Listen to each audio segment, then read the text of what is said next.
I call David Bennett. Thank you, Mr Speaker. It's great to follow from that Bush lawyer who tells us everything about the taxation system, which we had no idea of. But I just want to go back to a moment in Labor's history. There's a moment in Labor's history that everybody should be aware of when they look at this debate. And this is a moment from last year, actually, 18th of November. Very, very important date for the Labor Party. And I just want to read a couple of quotes to this. The first quote is, "I've made a judgment that the superannuation policy and the capital gains tax policy have been problems for us and are two reasons why people haven't voted for us, and therefore we need to review them." That's the first quote. And then the second quote from the same person. We will have a review process. We will go through that. I will argue my case in the forums of the party, but my firm view, that's his firm view, is that we should not go into the 2017 election with those policies on our slate. That is Andrew Little on the 18th of November. That is why the Labor Party does not know what to do with this bill, because the Labor Party previously had been talking about taxing property. They wanted taxes on all kinds of property for anything and anything. And now, when it comes to actually looking at doing some constructive legislation in this area, they don't want to be part of it, because Andrew Little has pulled away from that. They know that Andrew Little doesn't want this legislation, and so the Labor Party is trying to get out of it. This legislation, Mr Speaker, is actually really good for New Zealanders, and it is good for the tax system, and will provide more information for the tax system going the Honourable forward. Clayton Cosgrove. All matter of information, sir. We did say we were supporting the bill. The member may want to listen to it. It's not a point of order. Thank you. No. That's the Bush lawyer's attempt at being funny, but that's about all he can do, is to do points of order, because that's all he knows. And Mr Speaker, it's a great thing when you get the Labor Party to have to do a point of order, because that shows that they don't understand what's going on and they have to resort to points of order to try and get their message through. But this bill is actually quite good for our tax system, Mr Speaker, and it brings into two of the budget property tax proposals that will come into effect. And the first is that buyers and sellers of property will be required to provide their IID numbers at the time of the property transfer. So that means that those that are tax residents in another country will also have to provide a tax identification number from their home jurisdiction. And there will be an exemption for New Zealand residents' main home. So that basically covers most New Zealand purchasers that will be purchasing their main home. But if you've got subsequent purchases, or if you're an international purchaser, you will have to provide some form of identification, whether being a New Zealand IID number or a tax identification from the home jurisdiction. The second thing that this bill does is it ensures that our anti-money laundering rules apply. We will require overseas people to have a New Zealand bank account to get a New Zealand IID number. This will also apply to New Zealanders who have been out of the country for 3 or more years. So effectively, this is an attempt to get that money to go through, transferred through a New Zealand bank, so that there is a record there, and that will enable us to be able to delve more deeply into the source of that money, should there be any issues around anti-money laundering. So further legislative changes are also in the pipeline, and the government's to soon release a public consultation document seeking views on the introduction of a bright line test on the 1st of October of this year.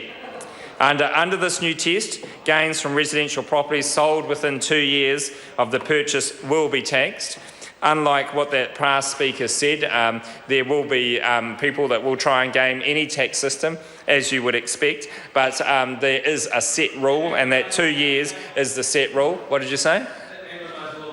No, I don't know all about that, and that member better watch what he says, because that member would have no idea about the tax system either. This is the member that actually is their housing policy spokesperson. Why didn't he lead off this debate? If housing is so important to the Labor Party, why aren't you leading this debate off?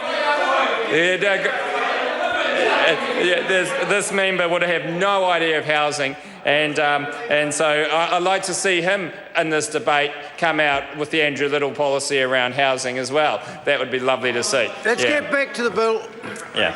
Under this new test, gains from residential properties sold within 2 years of purchase will be taxed. And unless the property is the seller's main home, as we talked about before, that's the main exemption for New Zealanders that will have their main home, that they won't be taxed. Inherited from a deceased, or if it's inherited from a deceased estate or transferred as part of a relationship property settlement. So that covers the examples where there may be inherited property or if there was a relationship breakdown. So most people in New Zealand do the right thing, they pay their tax, and this legislation will not be of any impact to them because there is already a test out there in our tax system around the intention of purchase. And if you intend to purchase and sell within the 10 years, then that is taxable.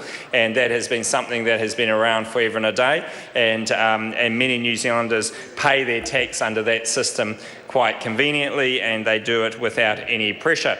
There are some that the IRD have to pressure to do that, and they investigate, but this will give a very sensible rule and very open and just rule so that people know that if you buy or sell within that 2 years, then you can look forward to being under the tax system.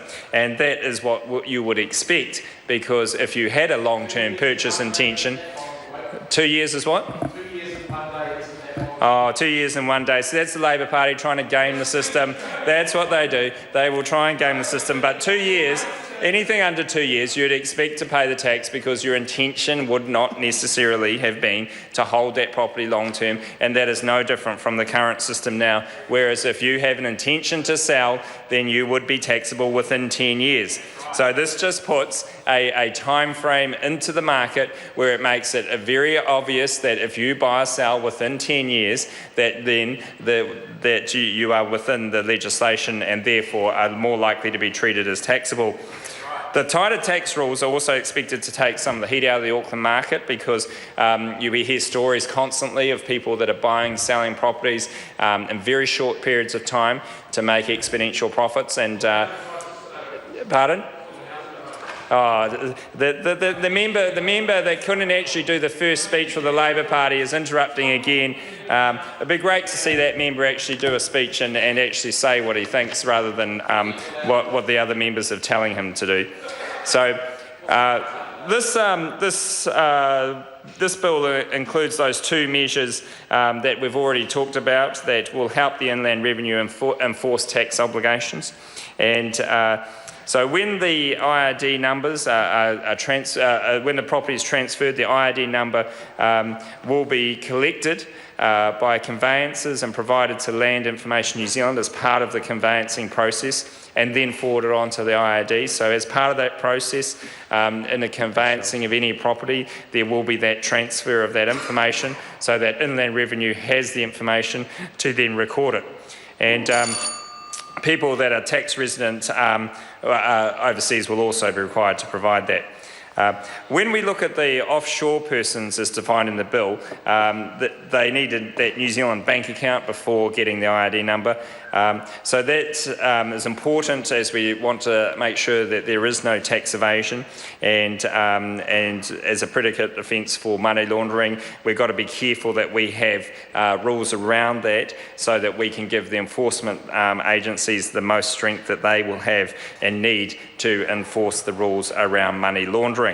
And so that will bolster the effectiveness of both the tax system but also the anti-money laundering regime as well. So this bill, Mr Speaker, is an important part of an approach to taxation in New Zealand. It isn't a great change from the system that already exists in the sense that if you buy or sell a property within 10 years and your intention is to sell, then you are taxable.